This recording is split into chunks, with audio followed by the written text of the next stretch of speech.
আচ্ছা ট্যুর দিয়ে চাইলাম, তাহলে সবার টাকা পয়সা হিসাব করি। হিসাব যেহেতু করবি আমার 20 টাকাটাকে দিয়ে এলো আমার 5 টাকা লিখিস। নেস তো আর দেস না।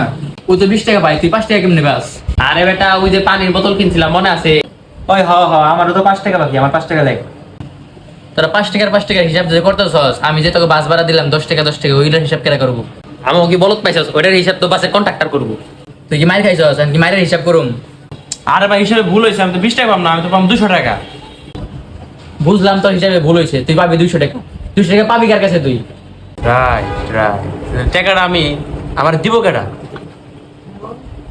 কিন্তু তুই আমার দিকে তাকাই দিছিস কে? আমি কারো কাছ থেকে ঋণের বোঝা বই না, বুঝছ নাই? আমি ওই যে আপনার কাছ থেকে টাকা পাই, টাকা দিয়ে দিছি। কি মাথায় কি নেশা এখনো আছে না তোর? নেশা থেকে মনে পড়লো, তখন আমি ট্রেনে বিড়ি খাইলাম, ওই যে দরজার ওনে বিড়ির টাকা কেনা দিব মানে। তাই বেটা নেশা কর, আমরা তো কেউ সিগারেটই খাই না। বিড়ি 1 প্যাকেট বিড়ি কারে খাওয়াইলাম?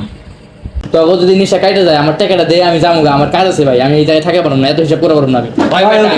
আমি কালা দেখে কি তুই আমাকে নেশা করবি নাকি?